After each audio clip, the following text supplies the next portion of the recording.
नमस्कार, केबी न्यूज़ देख रहे हैं आप। केबी न्यूज़ खबर आपकी में आपका स्वागत है। मैं हूं मेहरबान सिंह नेगी कोटद्वार स्पेशल में। सबसे पहले हम आपको खबर दिखाएंगे अंकिता भंडारी केस की। हमारे चैनल में बहुत सारे हमारे दर्शक कमेंट करते हैं कि अंकिता भंडारी केस में क्या हुआ, क्या चल रहा है अंकिता भंडारी केस में। कोटद्वार कोर्ट की कार्रवाई में बताएंगे आपको।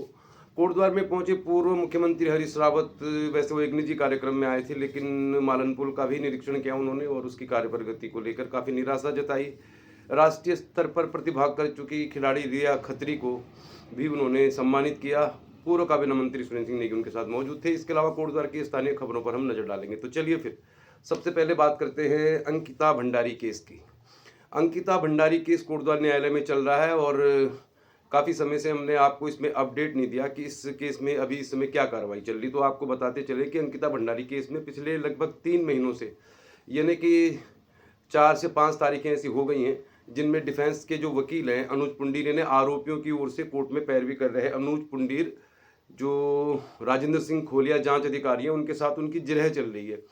यानी कि सीधे सरल शब्दों में आपको बताएं तो अंकिता भंडारी केस में 47 गवाहों की गवाही हो चुकी है। इसमें 47वें नंबर के जो गवाह हैं वो जांच अधिकारी हैं राजेंद्र सिंह खोलिया, जिन्होंने चार्जशीट बनाई है। तो इस चार्जशीट में बहुत सारे ऐसे गवाह हैं, बहुत सारे ऐसी मतलब साक्ष्य हैं जिनको अदालत में पेश किया गया और इस पर पूरी जानकारी अदालत को पहले दी राजेंद्र सिंह खोलिया ने। और चूंकि अब राजेंद्र सिंह खोलिया की जो जांच है, जिसके आधार पर तीनों आरोपी पर मर्डर का केस है और तीनों 1 साल से ज़्यादा समय से जेल में हैं, तो डिफेंस के वकील उनसे जिरह कर रहे हैं। यानी उनकी जो तमाम जानकारियां जुटाई गई है, जो भी उन्होंने मेडिकल एविडेंस जुटाए हैं, डिजिटल एविडेंस हैं और जो भी पोस्टमार्टम हुआ है, जांच के दौरान लाश की बरामदगी और भी जितनी जानकारियां हैं, जिन साक्ष्यों के आधार पर तीनों आरोपियों को दोषी माना गया है, उन पर जिरह कर रहे हैं अनुज पुंडीर। और कल इसमें तारीख थी और बहुत जल्दी इसमें तारीखें लग रही है। अब अगली तारीख 29 है और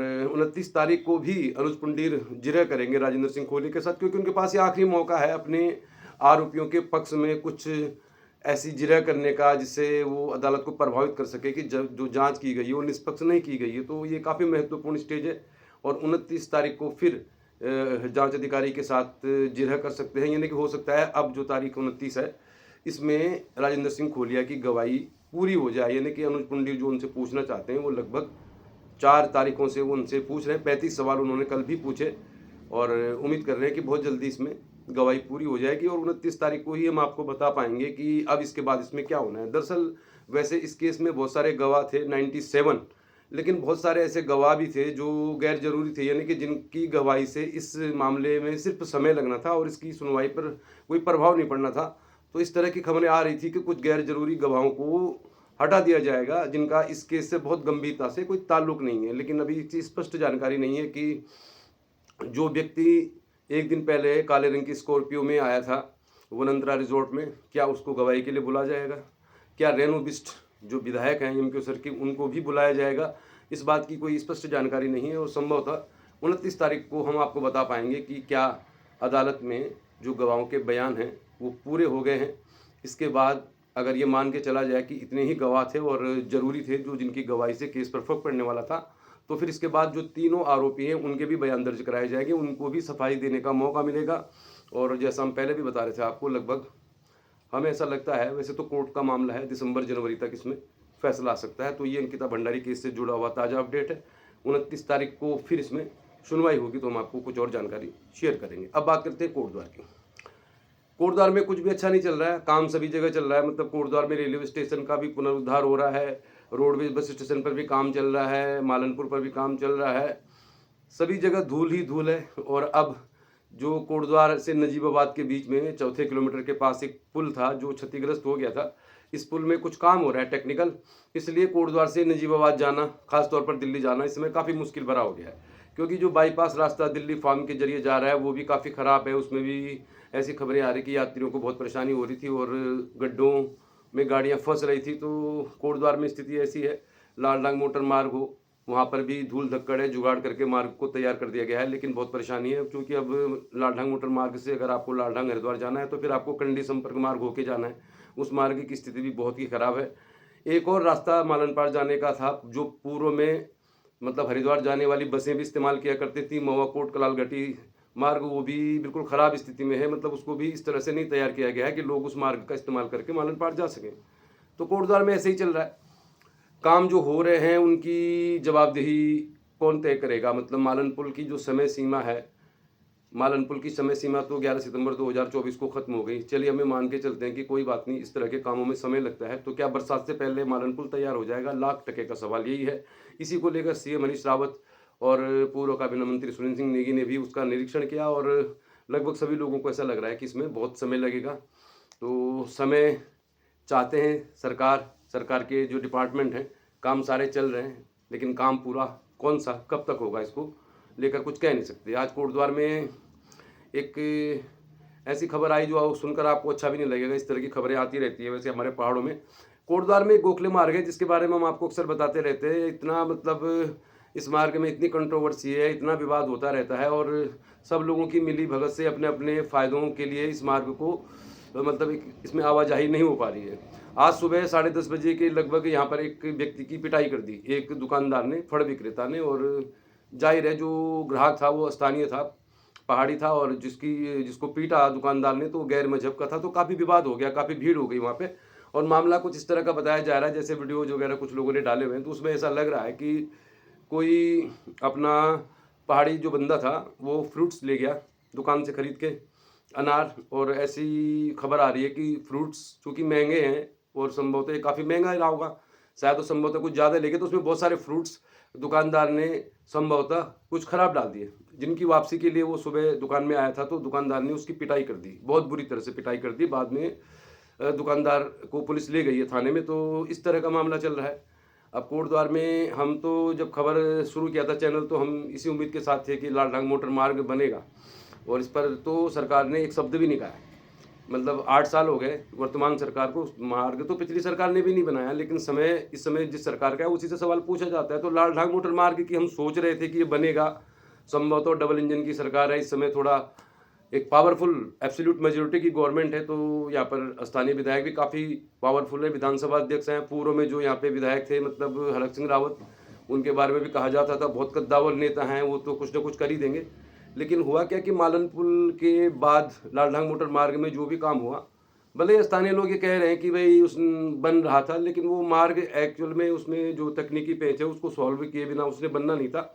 तो उस मामले को सुलझाने के बजाय मार्ग को एक गलत तरीके से बना दिया गया, और इस मार्ग में वैसे ही सुप्रीम कोर्ट में आपत्ति व्यक्त की गई है कि इस मार्ग का जो निर्माण हुआ है ये मानकों के अनुकूल नहीं है। तो पहले ही मार्ग में बहुत सारी दिक्कतें थी, और जो मार्ग जिस तरह से जुगाड़ करके बनाने की कोशिश की जा रही थी वो और भी तकनीकी रूप से खराब था। तो लाल डांग मोटर मार्ग तो क्या बनाएंगे लोग, या क्या मांग उठाएंगे, क्या सरकार बनाएगी? एक छोटा सा गोखले मार्ग है, इसको लेकर इतना विवाद रहता है। कुछ दिन पहले यहाँ पे दुकानदारों ने नगर निगम के कर्मचारियों के साथ हाथापाई कर दी। अब दरअसल क्या है कि इस मार्ग में फल लगती है, फल एवं सब्जी की।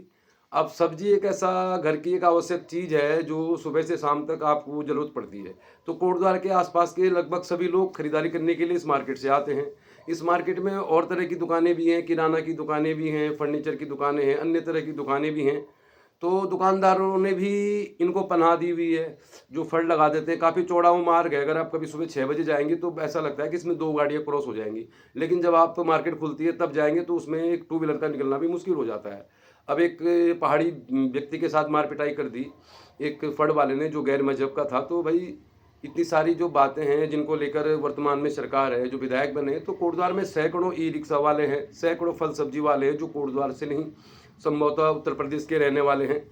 तो स्थानीय लोगों की हितों की सुरक्षा होनी चाहिए, और इस पर राजनीति करने के बजाय एक बेहतर कोटद्वार, अच्छा कोटद्वार बनाए जाने की दिशा में काम होना चाहिए। गोखले मार्ग को या तो पूरी तरह से मतलब फल सब्जी के लिए बैन ही कर देना चाहिए, या फिर इस मार्ग को ये मान के चला जाए कि ये फल सब्जी की ही मार्केट है। लेकिन नगर निगम वाले भी ज़रूर कुछ ना कुछ उनसे पर्ची काटते होंगे, दुकानदारों से टैक्स लेते होंगे, और भी बहुत सारे दुकानदारों के क्या पता उसमें हित जुड़े होंगे, जिनको संभवतः कुछ पैसा देते होंगे वो फल सब्जी वाले। तो ये बहुत अच्छी खबर नहीं आई है कोटद्वार से, और इन सभी का सत्यापन तो होना ही चाहिए। कम से कम सभी दुकानदारों के पास उनकी एक आईडी तो होनी चाहिए कि अगर किसी को ज़रूरत पड़े तो वो देख सके कि भाई दुकानदार कौन है, किस पृष्ठभूमि का है। तो ये मार पिटाई का जो मामला है इसमें पुलिस ने हस्तक्षेप किया है, और दुकान को फिलहाल बहुत सारे लोग वहाँ पे इकट्ठा थे जो वीडियोज आ रहे हैं। सुबह 10:30-11 बजे का ये मामला है। अब बात करते हैं शादी समारोह की, और हरीश रावत पहुंचे थे पूर्व मुख्यमंत्री कोटद्वार, तो कोटद्वार भाबर के पदमपुर मोटरहाग वार्ड नंबर 31 में, जहां पर हम रहते हैं, जहां से हम चैनल चलाते हैं, जहां से हम आज आपसे मिल रहे हैं। तो यहाँ पर एक उदयमान बेहतरीन खिलाड़ी हैं रिया खत्री, जिन्होंने अंडर 14 में भी उत्तराखंड को रिप्रेजेंट किया, यानी नेशनल खेला, और अंडर 17 में भी नेशनल खेला। वो कक्षा 10वीं की छात्रा है बाल भारती पब्लिक स्कूल की। उनको सम्मानित किया हरीश रावत ने। एक छोटी सी झलक हम आपको उसकी दिखाते हैं। इसके अलावा आजकल शादी विवाह का मौसम चल रहा है, और वैसे उत्तराखंड में बड़ी इस तरह की खबरें आ रही कि जो युवा है, मतलब उनको लड़कियां नहीं मिल रही शादी के लिए, यानी लड़की पक्ष की ओर से काफ़ी डिमांड है, मतलब यानी कि पहाड़ों में भी लड़कियां जो शादी योग्य हैं या युवक हैं, तो उनसे ये कहा जा रहा है कि भाई उनका कोटद्वार में, ऋषिकेश में, देहरादून में मकान होना चाहिए, या सरकारी नौकरी होनी चाहिए, कुछ बहुत बड़ा ऐसा एसेट्स होना चाहिए ताकि उनकी लड़की का भविष्य सुरक्षित रहे। ऐसी खबरें आ रही है, लेकिन ऐसा वास्तव में है आज के दौर में कि शादी विवाह के लिए लड़कियों की जो उपलब्धता है, उनमें बहुत सारी डिमांड्स भी हैं। मतलब अगर जो लड़कियां जॉब कर रही हैं, ठीक ठाक अच्छे परिवार के अच्छी कंडीशन में, तो उनकी भी डिमांड क्या हो सकती है, फिर आप समझ लीजिए इसको। और धीरे धीरे हमारे समाज में बेटियां अब आत्मनिर्भर हो गई हैं, अच्छी पढ़ाई लिखाई कर रही हैं, जॉब भी कर रही हैं, तो फिर ये समस्या तो आगे भी बनी रहनी है। ये समस्या सिर्फ उन लोगों की नहीं है जो बहुत कम कमाते हैं, बहुत अच्छी जॉब में जो लड़के हैं उनके साथ भी ये समस्या है। लेकिन जो लोग हैं रसूखदार खानदानी, तो शादी ब्याह उनके हो ही रहे। कोटद्वार में खूब बड़ी बड़ी शादियां हो रही, तो कोटद्वार भाबर के दुर्गापुरी की एक शादी की झलक दिखाते हैं आपको। और इसके अलावा आप देखिए रिया खत्री को हमारी भी ढेर सारी शुभकामनाएं। नेशनल खेली है 2 बार, तो पूरे क्षेत्र को भी रोशन किया नाम उन्होंने, और उत्तराखंड का भी। उम्मीद करते हैं आने वाले समय में वो और आगे का मुकाम हासिल करेंगी। केबी न्यूज़ खबर आपकी में आज के लिए फिलहाल इतना ही। जाते जाते आप देखिए एक प्रतिष्ठित परिवार की शादी दुर्गापुरी की, और हाईलाइट देखिए आप, पूर्व मुख्यमंत्री हरीश रावत और सुरेंद्र सिंह नेगी ने सम्मानित किया रिया खत्री को, बाल भारती पब्लिक स्कूल की छात्रा हैं। आज के लिए इतना ही। किसी अच्छी खबर के साथ फिर मिलेंगे आपको, कल मिलते हैं। और आप देखते रहिए केबी न्यूज़ खबर आपकी।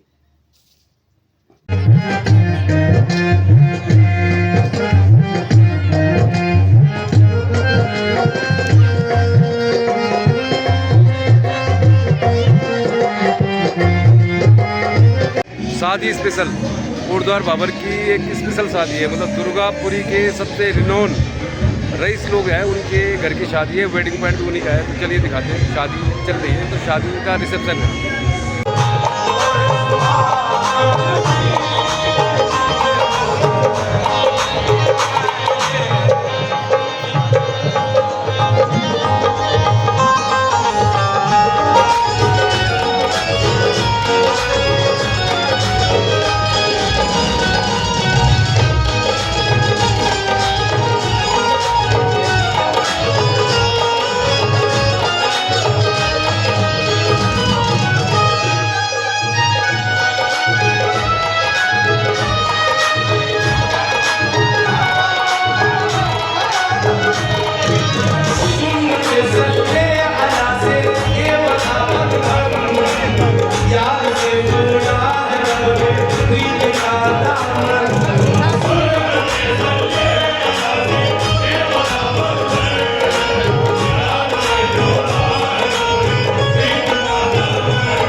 तो देखते रहिए केबी न्यूज़ खबर आपकी। खबर कोटद्वार, पौड़ी गढ़वाल, उत्तराखंड, उत्तराखंडियत की। चैनल को सब्सक्राइब करें, शेयर करें। धन्यवाद।